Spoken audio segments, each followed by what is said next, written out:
નમસ્કાર મિત્રો, સ્વાગત છે તમારું અમારી યુટ્યુબ ચેનલમાં.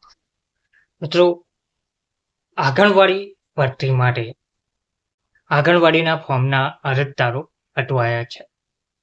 રહેઠાણના પુરાવામાં જોડેલ વેરા પાવતીમાં જૂના સીમાંકનનો વોર્ડ નંબર હોય વિવાદ સર્જાઈ રહ્યો છે. વિસનગરમાં વેરા પાવતીમાં વોર્ડ જુદો હોય આ આંગણવાડીના ફોર્મના અરજદારો ખૂબ જ મોટા મુશ્કેલીમાં મુકાયા છે. વિગતવાર માહિતી શું છે?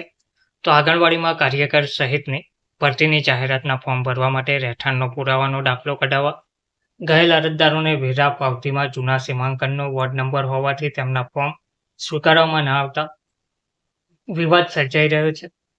જેમાં મહિલા નગરસેવિકાના પતિ સહિતની રજૂઆત બાદ પાલિકા દ્વારા ફોર્મ સાથે જૂના અને નવા સીમાંકનના વોર્ડ એક જ હોવાનું પ્રમાણપત્ર ફોર્મ જમા કરી શકાય તે માટે આપવાનું હોય છે.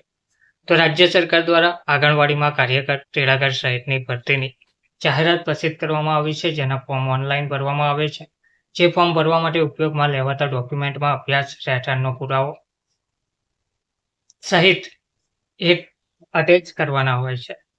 જ્યાં નગરપાલિકાના વોર્ડ નંબર 7ના ઉમેદવારો રહેઠાણનો પુરાવો લેવા તાલુકા સેવા સદન જતા તેમના ફોર્મ સાથે મુકેલ વેરા પાવતીમાં જૂના સીમાંકનની વોર્ડ નંબર 11 લખેલ હોવાથી ફોર્મના સ્વીકારતા અરજદારો અટવાઈ પડ્યા હતા. જે અંગેની જાણ વોર્ડ નંબર 7ના મહિલા નગરસેવકના પતિ ગૌતમભાઈ કડિયાને થતાં તેમણે નગરપાલિકામાં હાલમાં 9 વોર્ડ હોવાનું તેમજ વેરા પાવતી ઉપર લખેલ વોર્ડ નંબર જૂના સીમાંકનના હોવાની રજૂઆત કરી હતી. તેમ છતાં ફોર્મ સ્વીકારવામાં આવ્યા ન હતા, જેથી સોમવારે અરજદારો સાથે તાલુકા સેવા સદન પહોંચી ગયા હતા અને તે મુદ્દે વાત કરી હતી.